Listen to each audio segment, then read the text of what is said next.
What's up, YouTube? It's the Action Figure Grader coming back to you with another First 12 figure focus. And it's been a little while. It's been a little while since we've gotten one together, and I wanted to talk about Obi-Wan Kenobi. Mainly, I wanted to talk about only one Kenobi because I don't really have many of them. I've got only 2 Obi-Wan Kenobis in my entire collection, believe it or not. I've got a Palatoy baggie that is UKG graded, I believe 85 or 90, I can't remember.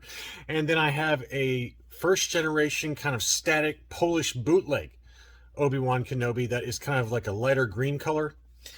Just in time for St. Patrick's Day. He's ready and decked out. But other than that, I don't really have many Obi-Wans. And so I just kind of I knew about a number of them, but I just never had collected them. So I wanted to kind of do this selfishly just to kind of get an update on prices.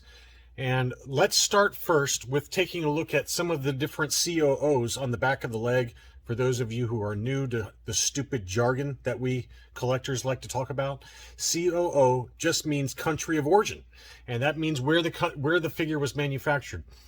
Before I forget, I want to mention that this information comes from the Imperial Gunnery. I will put a link to this website for Obi-Wan in the description for this video. But all of this information is not mine. This comes from the Imperial Gunnery. They do a great job over there. It's a tremendous resource.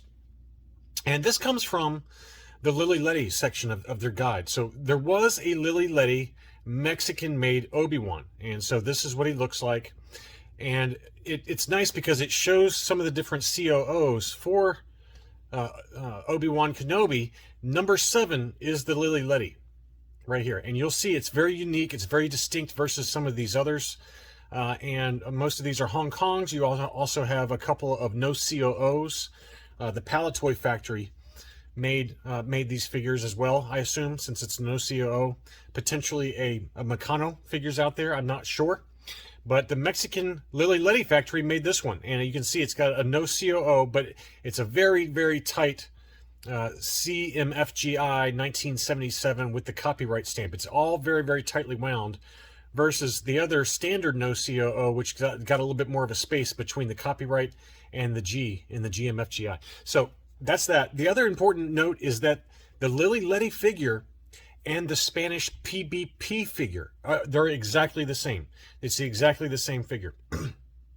There are no differences in paint or accessories. So you know, if you got a Lily Letty Obi-Wan, it's the same thing as a Spanish PBP. I don't know how they know that, but that's what they say. So it's interesting. Now, there is also a Spanish POC. And if you guys remember what I talked about, Spanish POC figures, before they merged with the PBP factory, they used Hong Kong parts.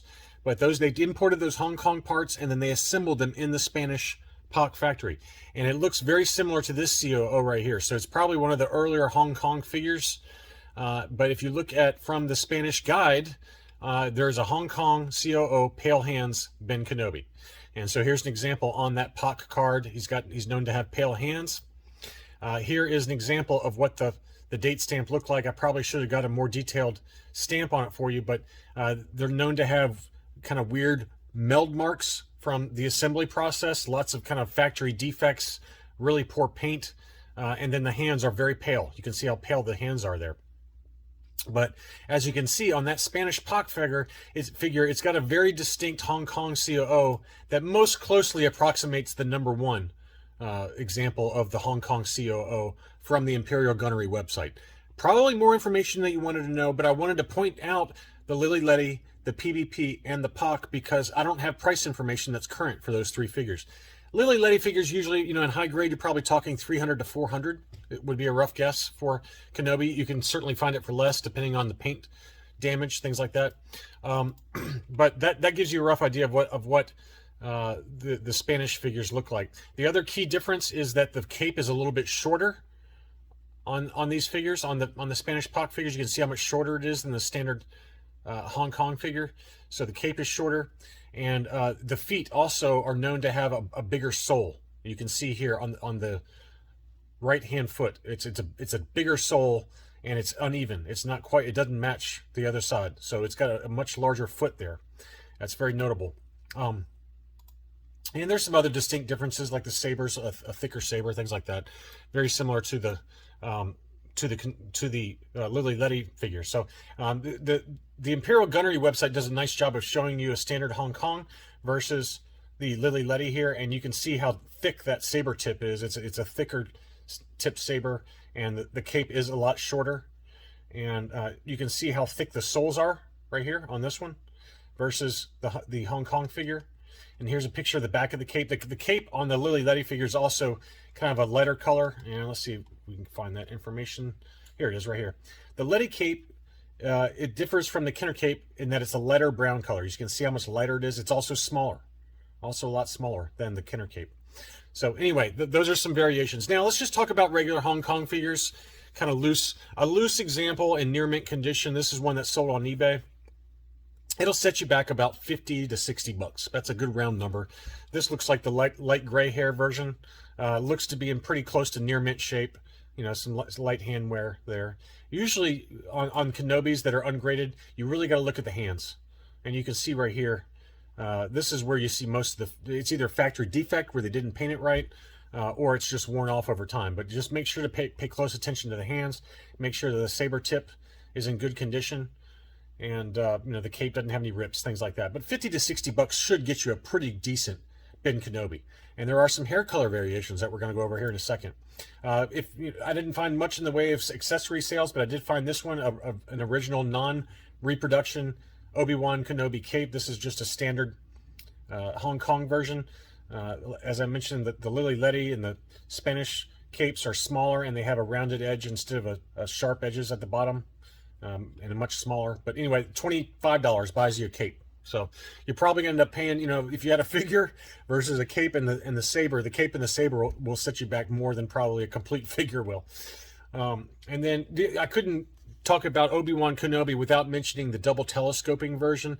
Very, very difficult to find that one. Very difficult to find. It's not like a Luke Skywalker farm boy with the double telescoping sabers. Those obviously came in the early bird kits. They also came mint on card and in baggies. So the Luke Farm Boy double telescoping saber, where the inner filament pulls out of the outer saber, that is very common for a Luke. But Vader and Obi-Wan Kenobi only came on cards, to my knowledge. So there's just a limited number of those. They were only available on 12-back A's for a very limited time. And as a result, the prices reflect that. This is a no-grade version. A no-grade telescoping saber, and the reason it got the no-grade is because the inner filament was not complete. It's not there. So even a no-grade one with an incomplete telescoping saber, that is, you know, this one's listed for $4,000. It hasn't sold yet. Probably a more realistic number is like $3,000 for this, for a no-grade. I've seen a high-grade complete, like AFA 80-ish type of Kenobi several years ago sell for almost $30,000. You're talking about a down payment on a house or a brand new car is what it's going to cost you to get like an AFA 85 Ben Kenobi. I've seen even higher grade examples sell for closer to $50,000. So very, very rare. It's true for the Vader as well. The Kenobi is usually the most expensive to my knowledge. I'm not an expert clearly on these telescoping Kenobis or Vaders, but usually the Kenobi is the most expensive, followed by Vader, and then way down the line would be a Luke Farm Boy. They're just not nearly as expensive or as difficult to find, but they're moving up in price quickly, as we know. But this is one that's for sale on the website. It's got the CIB and certificate of authenticity. It's an incomplete saber. You can see here it says saber is missing inner filament, but outer portion is verified as authentic. Outer portion is broken in two pieces where the shaft meets the hilt. That's what she said. This is, again, for sale for $4,000, but I think it's too high. It's too high. Okay, so now going back to what we talked about with the hair color. There are three major hair color variations. There's obviously different shades, but for the Hong Kong Ben, you've got a white hair, you've got a light gray hair, and then you've got a dark gray hair. And so I pulled up some different examples that are loose graded across a wide range of different grades, just to give you an idea. Not very difficult to find a Hong Kong Ben Kenobi in high grade, loose graded, but this is a 75 plus with white hair. That one sold for $250 plus $10 shipping, brand new case style. So that kind of gives you a rough idea for a 75 grade, and you can see why it probably got that grade. In addition to damage that I can't see below the cape, you can see some hand paint wear around the saber hand, and that's usually where you see most damage on loose Obi-Wan Kenobis, is around that hand. Here's another one in an old case. This was an AFA 85 white haired, And you can see it's got the older style case, but graded, nice high grade. That one sold for $400 on free shipping. So to go from a 75 plus with a new case to an 85 with an old case, the price change is pretty dramatic, right? $260 all the way up to $400, and that's with an older case. So you can probably expect to pay maybe $50 more or more for an updated case. Along those lines, here is looks like a light gray hair. This is a light gray hair 85 plus new case, so very, very high grade example. And again, it sold for $456 plus $10 shipping. So that gives you another data point there. Here's another light gray hair. This was AFA 80. That one sold for $225. So, again, just another color variation. You can see how it's got just a slight shade to the hair, just a slight light gray versus the white, which is like this. You can see it's just a bright white. So it's a very subtle difference, but it's noticeable if you have one in hand. It's just got kind of a very, very light gray tint. This is probably the best photo to show the light gray hair Kenobi, because it's a very subtle difference, but just not quite as bright white. Here's another dark gray one, so you can see how much darker that color is versus this one. It's not super different, but it's noticeable in hand especially. It's just a very, very darker color. He's got those nice mascara eyes that some of the Hong Kong factories tended to produce for these first 12 figures, like Luke. There's a mascara, I call it a mascara Luke. I've got one of those in my collection. Just kind of a deep, darker paint application to the eyes and to the eyelids. But this one was graded 80 plus. Again, it's a Hong Kong dark gray hair. That one sold for $258 after factoring in shipping. And then here's another one, kind of really a dark mascara eye. That one is another dark gray hair. This was an uncirculated 85 plus, so very, very high grade. That one sold for $630. As you'd expect, it would command a pretty high premium for an uncirculated high grade Obi-Wan. Another example here, this is the dark gray hair. Updated case, AFA 85. That sold for $285. That's a pretty good deal there.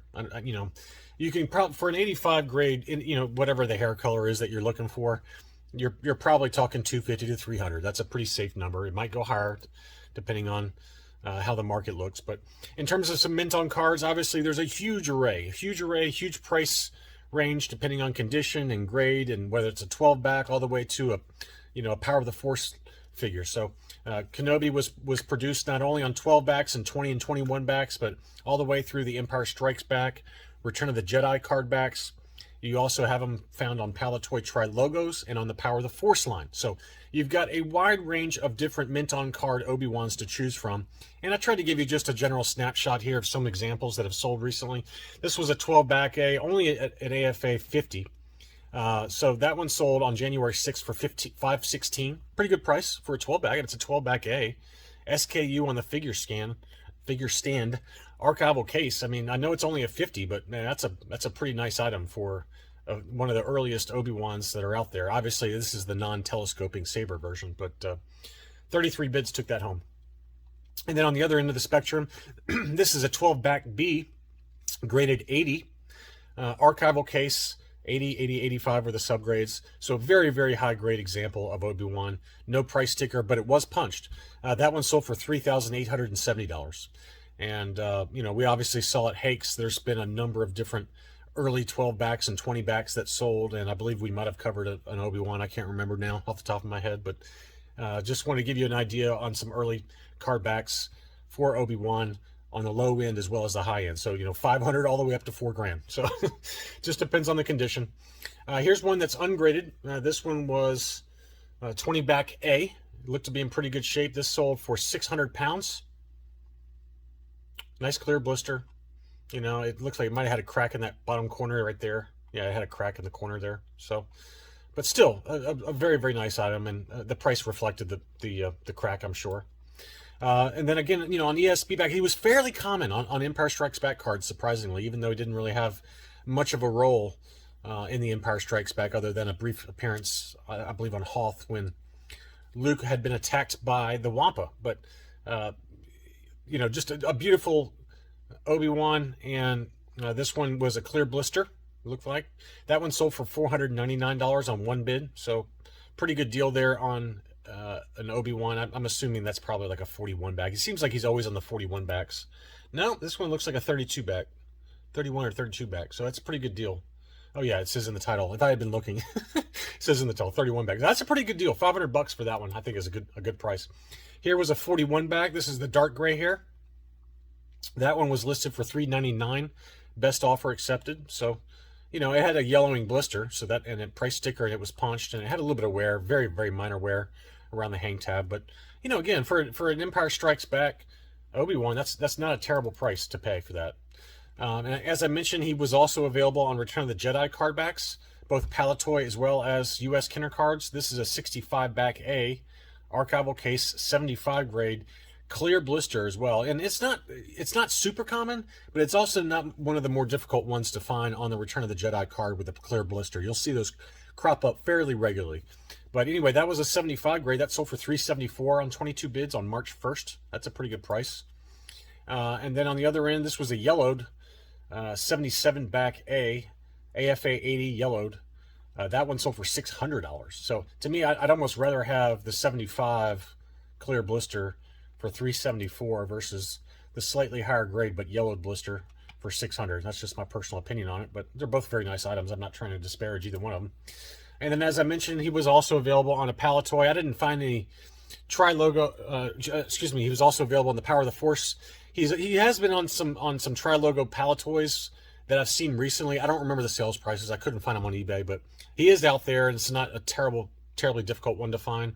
This was a really nice Obi-Wan that looked to be, you know, it was yellowed, but it was a very kind of light yellowing to the card back. Looks really nice on that Power of the Force coin, Power of the Force card back. I don't know what it is about. Anytime you have like the major characters or the major, you know, like Luke Jedi Knight or Obi-Wan Kenobi or Darth Vader on that card back with the Power of the Force, it just looks awesome having them in there with the saber and everything. So saber on the logo, it just looks awesome. But anyway, that one sold for $511 or 655 Canadian dollars. Pretty good price on a very nice item there. So but anyway, that's kind of gives you some low end options, lower priced options, not super low, but you know, you can find a really nice mint on card, in my opinion, for, let's call it $300 to $500, depending on what era and what line. But I thought that was a pretty good price range there on some nice mint on card Obi-Wans.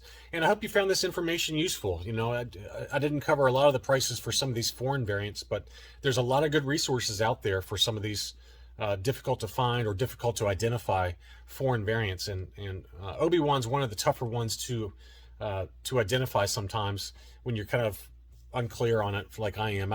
It's just one of those figures that I can't look at it and immediately know what it is versus some of the others out there that have like a very clear delineation with you know, the scarred COO, for example, on a Walrus Man. It's a lot easier to identify.